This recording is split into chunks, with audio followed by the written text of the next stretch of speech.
코바디스 도미네라고 하는 이 구호를 들어본 적이 있을 겁니다. 문장이죠. 주여 어디로 가시나이까.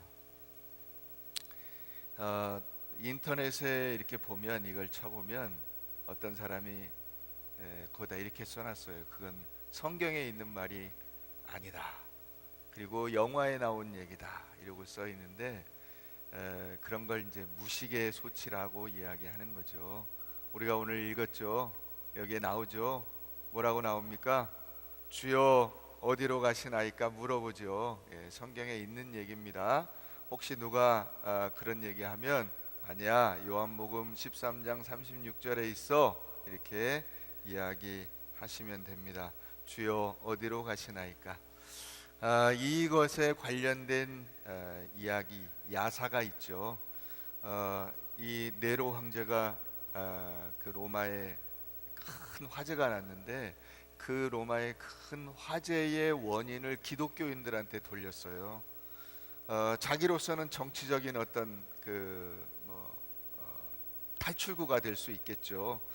그래서 기독교인들 때문에 불이 나고 이 불이 확산됐다고 해서 기독교인들을 박해하기 시작한 겁니다. 그래서 아주 극심한 박해가 다가오니까 사람들이 이제 그 박해를 피해서 일단 피난을 가게 됐어요. 베드로도 일단 내가 살아야 복음을 전하고 사도로서의 사명을 감당하지 않겠느냐, 그래서 피난을 나가게 됐습니다.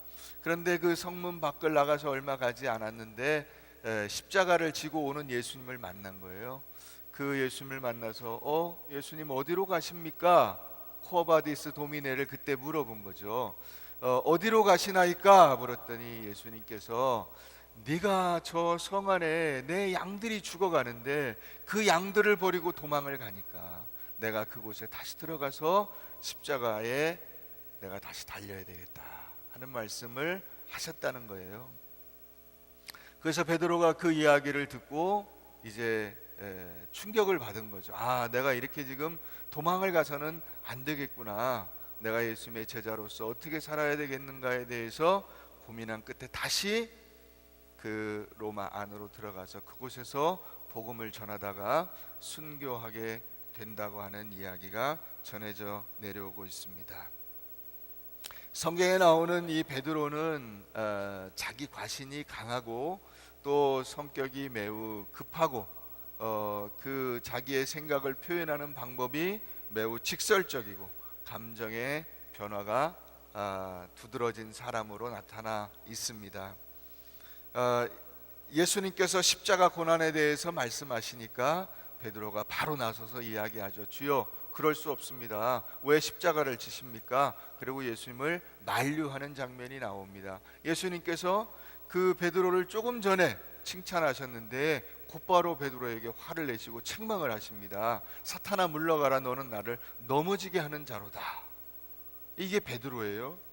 또 그 앞뒤 재지 않고 곧바로 행동에 옮기는 그런 사람입니다. 그래서 이 예수님과 이런 대화들을 나누면서 교육을 받았음에도 불구하고 예수님이 이제 잡혀가게 되는 그 상황에서 바로 칼을 들고 나와가지고 그 잡으러 온 대제사장의 종인 말고의 귀를 쳐서, 그건 귀를 자르려고 자른 게 아니죠. 머리를 내리쳤는데 그 종이 피했겠죠.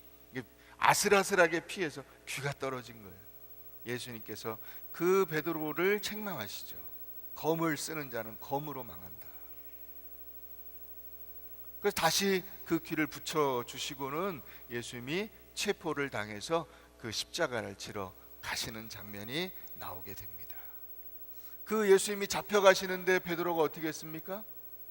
멀찍이 뒤를 따라갑니다. 그리고는 그 예수님이 잡혀가신 그 뜰에 같이 앉아 있다가 거기서 너도 저 예수하고 일당하냐 이러고 이 추궁이 들어오니까 아니라고 3번씩이나 부인해서 예수님과 눈이 마주치고 그제서야 깨닫게 되는 것이, 그게 베드로의 모습이죠.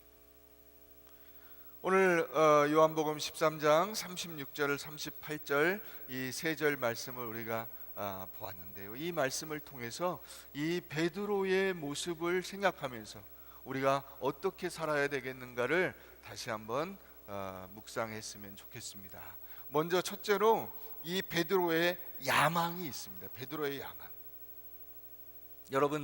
여러분들의 야망은 무엇입니까? 베드로가 국회의원 출마하는 야망을 가졌겠습니까? 대통령 출마하는 야망을 가졌겠습니까? 아닙니다. 그런 세상적인 야망이 아닙니다. 세상적인 야망이 아니지만 베드로에겐 야망이 있어요. 수제자로서의 야망이죠. 세상 사람들이 가지고 있는 것과 같은 종류의 야망입니다. 야고보와 요한이 예수님을 찾아가서 부탁을 합니다. 나중에 예수님 메시아가 되셔서 이 다윗의 왕권을 회복하시면 저희들에게 예수님 밑에 2인자 3인자 자리를 좀 주십시오. 이러고 예수님을 로비하죠. 그 얘기를 베드로가 듣고 굉장히 화가 났어요. 왜 화가 났을까요? 자기가 수제자인데, 내가 여태까지 어느 누구보다 열심히 예수님을 따라다녔는데, 내가 배를 버리고 아버지를 버리고 가정을 버리고 예수님을 따라왔는데 나를 남겨놓고 제껴놓고 자기들이 2인자 3인자 자리를 달라 그래? 말도 안 되지. 나만큼 열심히 예수님을 섬기고 예수님 열심히 따라다니는 사람이 어딨어? 그게 베드로의 마음이었어요.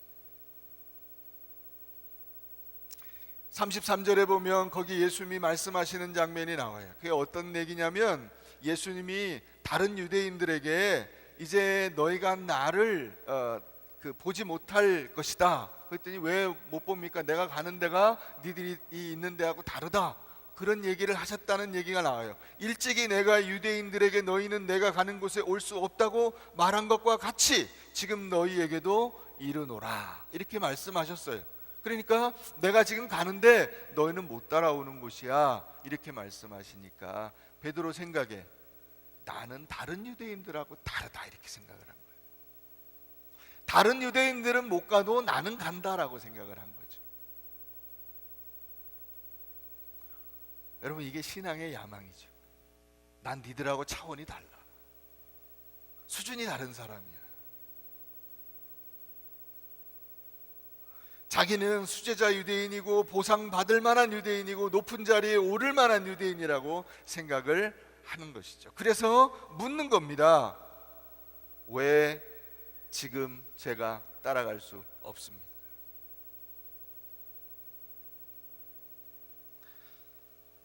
베드로는 진정한 제자도를 잘 모르고 있는 것입니다.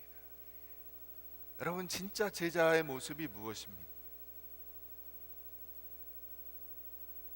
진짜 제자의 모습은 높아지고자 할 때 낮아지는 것이요, 으뜸이 되고자 할 때 섬기는 것입니다. 오늘날 이 현대에 들어서 많은 이 세상 사람들이 그리스도인들에게 요구하는 것이 무엇이냐면, 진짜 제자를 보고 싶다는 거예요. 진짜 그리스도인들을 보고 싶다는 것입니다. 사람들이 교회를 비판하지만 사실 그 비판은 뒤집어 보면 그 얘기예요. 우리 주변에서 참된 그리스도인을 보기가 매우 어려운데 진짜 그리스도인은 있는 거요? 라고 묻는 겁니다. 우리가 그들에게 답을 해줘야 되겠죠. 진짜 그리스도인이 있습니다. 진짜 예수 잘 믿는 사람이 있습니다. 내가 그런 사람이 돼야 되겠죠. 여러분, 제자가 된다는 것은 섬기는 것이요, 말씀의 모범을 보이는 것이요, 복음으로 소통하는 것이요, 그들을 위해서 낮아지는 것입니다. 그러나 베드로는 아직 그와 같은 모습으로 변화되지 못했어요. 그럼에도 불구하고 마음속에 이상은 큰 것이죠. 두 번째, 이 베드로의 현실입니다. 베드로의 현실. 여러분, 우리가 늘 이상과 현실은 좀 다르지 않나요? 그죠? 여러분들 마음속에 여러분들의 이상은 무엇인가요? 말씀도 잘 알고 신앙생활 열심히 잘하고 사람들에게 본이 되고 예수 믿는 사람으로서 정말 어디에 내놓아도 신실하고 열심이고 성격이 바르고 생활하는 모습이 성실하고 누가 봐도 박수를 받을 만하고 인정받을 만하고 칭찬받을 만하고 야 대단한 사람이야, 이런 이야기를 들었으면 좋겠다. 이게 우리의 이상입니다. 그러면 우리의 현실은 그 이상에 못 미치죠. 우리의 현실적인 신앙의 모습은 보잘것이 없어요.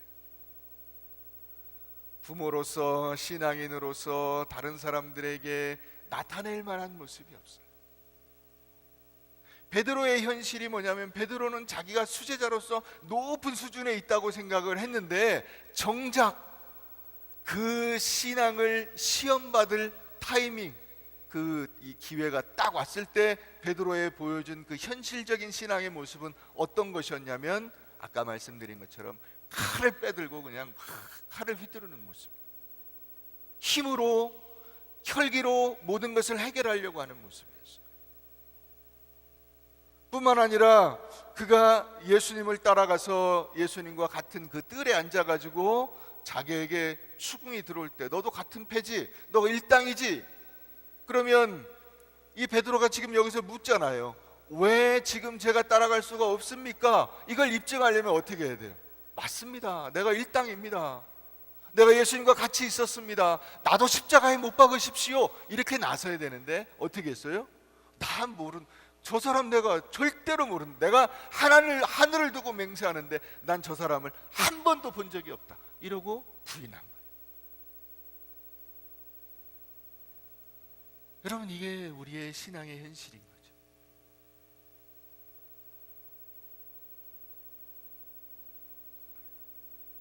부모로서, 자녀로서, 이웃으로서, 사회인으로서, 대한민국 사람으로서 다른 사람들에게 그리스도인으로서의 본을 보이지 못하는 모습, 그것이 우리의 현실인 것입니다. 더군다나 베드로는 어떤 잘못을 또다시 범하고 있냐면, 예수님이 그래서 십자가에 달려 돌아가시게 됐어요. 골고다 언덕에 올라가셨습니다. 그런데 거기에 베드로가 있었습니까? 없었습니까? 그 현장에 베드로가 없었습니다. 예수님 장례 지낼 때도 없었습니다. 예수님 부활하셔가지고 그 부활의 소식을 맨 먼저 전한 사람이 누구입니까? 막달라 마리아예요. 베드로가 아닙니다. 다시 말하면 예수님의 그 고난과 아픔과 이 고통받는 현장에 베드로가 동참하지 않았어요. 그 신앙의 현실인 거예요. 여러분들의 신앙의 수준이 어느 정도라고 생각하세요? 우리 교회에서 나만큼 예수 잘 믿는 사람이 있으면 나와 보라고 해. 이건 야망이죠. 신앙의 야망이에요. 그러나 나의 현실은 뭐냐면, 막상 나에게 신앙의 이 시험을 하나님께서 딱 갖다 들이댈 때, 그 시험 받는 그 순간에 나의 모습은 그 내 이상에 맞지 않습니다. 내가 그걸 감당할 능력이 없어요. 지금 베드로의 모습이 바로 그거예요. 그래서 예수님이 어떻게 하셨나요? 세 번째, 예수님은 베드로를 위해서 자기 몸을 바치셨습니다. 예수님은 베드로를 사랑하셨습니다. 그래서 무엇을 하십니까? 십자가를 지시는 것입니다. 이 십자가를 통해서 우리가 그리스도인으로서의 자격을 획득하게 되는 것입니다. 베드로가 지금 예수님을 따라갈 수 없는 이유가 무엇인가? 왜 베드로는 예수님을 지금 이 질문을 하는 이 시점에 따라갈 수 없을까요? 예수님께서 십자가를 지시지 않았기 때문입니다. 그 십자가의 은혜로 베드로가 거룩해지기 전에는, 그의 죄가 씻어지기 전에는, 그의 마음속에 하나님의 성령의 은혜와 능력이 임하기 전에는 베드로는 제 힘으로는 그 무엇 하나도 감당할 수 없는 연약한 인간이에요.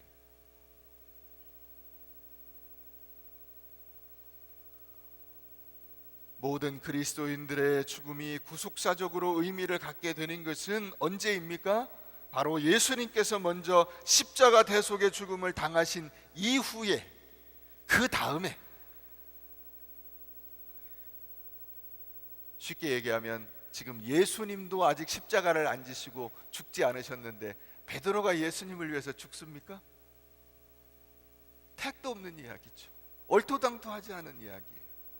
그럴 능력도 자격도 의지도 없는 거예요, 베드로에게는. 지금 근데 뭐만 앞섰어요? 말만 앞서 있는 것입니다. 내가 예수님을 죽어도 따라가겠다고, 내가 세상 끝까지 따라간다고, 어디든지 나를 막아설 수 있는 것은 없다고 큰 소리를 뻥 치고 있는 것입니다.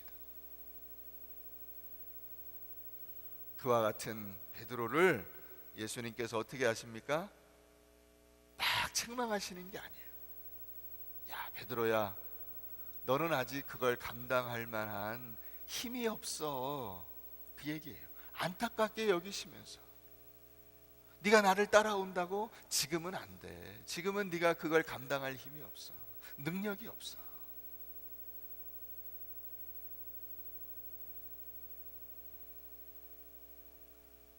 예수님께서 먼저 십자가에 달려 죽으셔야만 그 다음에 베드로가 죽을 수가 있고, 그 다음에 베드로가 죽어야 그게 순교가 되는 것이지.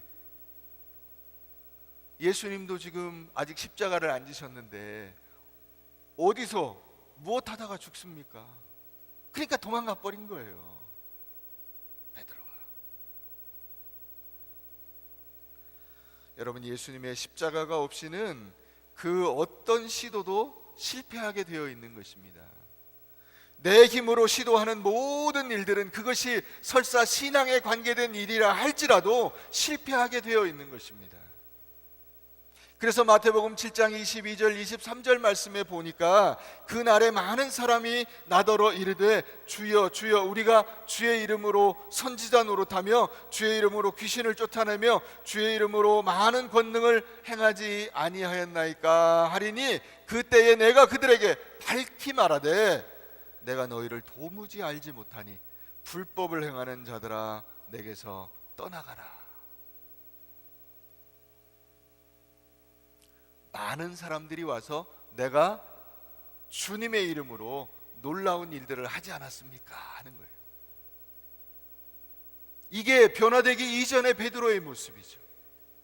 변화되기 이전의 우리의 모습이에요. 우리의 야망입니다.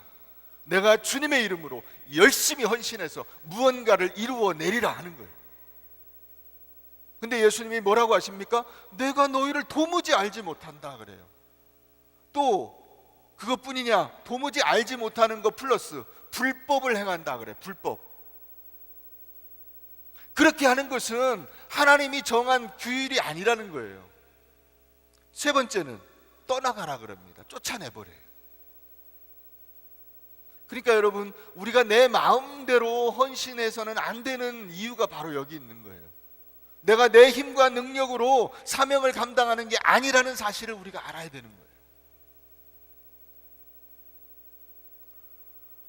그래서 예수님이 뭐라고 하시냐면 내가 지금은 따라올 수 없으나 후에는 따라오리라. 네 번째, 맨 첫 번째가 뭐였냐면 베드로의 야망. 두 번째가 그러나 그 베드로의 야망을 딱 까보니까 베드로의 현실은 초라했어요. 그런데 예수님께서 어떻게 하셨어요? 사랑과 은혜를 베풀어 주시고 베드로를 위해서 목숨 바쳐 십자가에 달려 죽으신 거예요. 자, 그리고 나서 이제 네 번째, 베드로의 미래. 자, 이 요한복음 13장을 넘어서 그 다음에 어디로 우리가 한번 가보면 좋으냐면 요한복음 21장을 한번 가보도록 하겠습니다. 요한복음 21장 19절 말씀.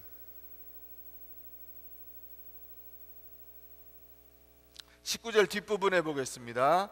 이 말씀을 하시고 베드로에게 이르시되 뭐라고 하십니까? 뭐라고 하신다고요? 13장에서는 뭐라고 하셨어요? 내가 지금은 따라올 수 없으나 그랬어요. 따라올 수 없으나. 그런데 지금 21장 19절로 가보면 이제 나를 따라오너라 말씀하시는 거예요. 자, 이 시점이 이 중간에 뭐가 있었죠? 예수님이 십자가에 달려 죽으셨어요. 그리고 부활하셨습니다. 그것만 있느냐? 아니에요. 예수님의 십자가의 희생과 헌신, 예수님의 부활, 그 다음에 한 가지가 더 있어요. 20장 22절 말씀 가보세요. 20장 22절. 20장 22절 다 같이 시작.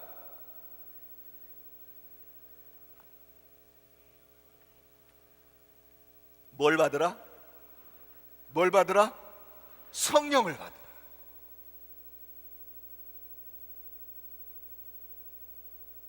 예수 그리스도의 십자가의 능력과 은혜가 내 안에 경험되어져야 하는 거예요. 그 십자가의 은혜가 내 안에 경험되고 부활의 능력을 내가 가지는 것이, 그게 바로 성령의 능력이에요.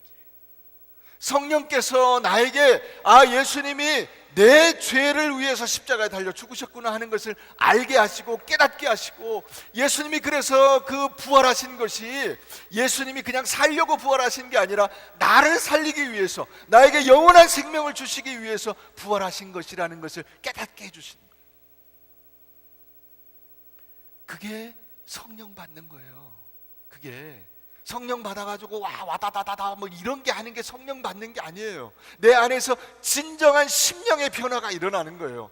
내가 산다는 것이 무엇인가, 내가 믿음으로 산다는 것이 무엇인가, 신앙이 무엇인가, 내가 어떻게 사는 것이 예수님을 따라 사는 것인가를 깨달아 알게 하는 것이 바로 성령의 능력이에요. 그게 있은 다음에야 비로소 베드로가 예수님을 따라갈 수 있게 되는 거예요. 그래서 예수님이 말씀하시는 겁니다. 이제 날 따라와라. 너 이제 나를 따라올 수 있어, 이제는. 그러면 여러분, 예수님을 따라간다는 것이 무엇입니까? 그게 바로 십자가를 지는 거예요. 예수님을 따라 산다는 것은 영광된 길을 가는 것이 아니고, 포장도로를 가는 것이 아니고 십자가를 지러 가는 거예요. 이제 됐어. 이제 너는 나를 따라서 십자가를 지는 그 길을 갈 수가 있어. 너 전에 나 따라온다 그랬었지. 그때는 네가 십자가를 질 수 있는 상태가 아니었어. 그러나 이제는 성령이 내 안에 계시고, 내가 예수 그리스도의 이 내 십자가의 능력과 은혜를 풍성히 받았으니 너는 이제 나를 따라올 수가 있는 거야. 이 말씀을 하고 계시는 것입니다. 마태복음 16장 24절 말씀에 보면, 아무든지 나를 따르려면 자기를 부인하고 자기 십자가를 지고 나를 따르라고 말씀하고 계십니다. 사랑하는 성도 여러분, 어떤 성도가 최고의 성도입니까? 돈 많은 사람, 높은 자리에 있는 사람, 세상에서 떵떵거리는 사람이 최고의 신자냐? 아닙니다. 십자가를 져야 최고의 신자예요. 나는 돈도 없고 백도 없고 힘도 없고 아는 것도 없고 나이도 많이 먹고 할 수 있는 게 없네요. 어떻게 하면 좋을까요? 여러분, 어떤 사람이 최고의 신자냐? 십자가를 질 수 있는 사람이 최고의 신자예요. 그러면 돈이고 명예고 이런 것이 아무 상관이 없는 거예요. 가끔 사람들이 보면 허무하고 낙심하고 공허하고 실망하고, 왜 그렇습니까? 자기를 위해서 살려고 했기 때문에 그래요. 신앙생활도 나 때문에, 내가 높아지려고 했기 때문에, 야망을 가졌기 때문에. 야망은 뭡니까? 야망은 내가 높아지는 거예요. 그러나 비전을 가져요. 우리는 예수 그리스도의 십자가 안에서 비전은 뭐냐면 하나님이 높아지고 다른 사람들이 높아지는 거예요. 그걸 가질 때 비로소 우리가 예수님을 따라 살 수가 있게 되는 것입니다. 마지막으로 한 가지 얘기만 하고 오늘 말씀을 맺겠습니다. 주기철 목사님이 신사참배를 거부해서 경찰에 잡혀갔습니다. 감옥에 있는 동안에 아무리 회유를 해도 마음을 바꾸지 않으니까 감옥에 잡혀 있는데, 그 대구의 경찰서에 잡혀 있을 때에 대구에 사는 김정오 장로라는 분이 이 경찰에 가서 부탁을 했어요. 내가 한번 회유를 해볼 테니까 시간을 좀 다오. 그래서 이 주기철 목사를 이 경찰서 밖으로 이제 3일간 휴가를 받아가지고 끌고 나와서 설득을 하는 거예요. 신사참배 해서 몸을 좀 보존하시라. 근데 주기철 목사님은 전혀 바꿀 마음이 없어요. 그 3일이 지나고 다시 경찰서에 들어가야 되는 때가 왔는데 한 번 더 부탁을 했어요. 내가 조금만 더 설득을 해보겠다. 그 주일이 다가오니까 이 주기철 목사님이 평양에 있는 산정현 교회를 가서 거기서 감옥에서 나온 옷 그대로 입고 가서 설교를 하는데 그 설교 말씀 중에 이런 내용이 있어요. 십자가를 진다는 것은 인간이 할 수 없는 일입니다. 그러나 인간이 십자가를 지려고 하면 십자가가 인간을 지고 갑니다. 그래서 우리가 개인적인 능력으로는 십자가를 질 수가 없지만 십자가가 나를 지고 가기 때문에 우리는 갈보리까지 갈 수가 있는 것입니다. 사랑하는 여러분, 믿음은 오직 예수 그리스도의 십자가의 공로와 은혜를 의지하는 것입니다. 우리가 오늘 성찬식에 참여하게 되는데 예수님의 피와 살을 먹고 그 힘과 능력으로 충만하여지지 않고서는 그 어떤 일도 우리 힘으로 감당할 수가 없는 것입니다. 세상에서 그리스도인으로 사는 일도, 부모로서 자녀를 양육하는 일도, 자녀로서 부모를 공양하는 일도, 성도를 섬기는 일도, 세상의 직장 일도, 사업도, 그 어느 것도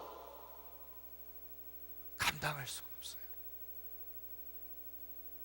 오늘 이 성찬식을 통해서 예수님의 몸과 살을 여러분들의 이 몸속에 받아들이면서 동시에 여러분들에게 성령의 능력이 임하기를 바라고 그 능력으로 충만하여져서 하나님이 여러분들에게 주시는 사명, 즉 십자가를 지러 가는 그 일을 능히 감당할 수 있는 여러분들 되시기를 주의 이름으로 축원합니다.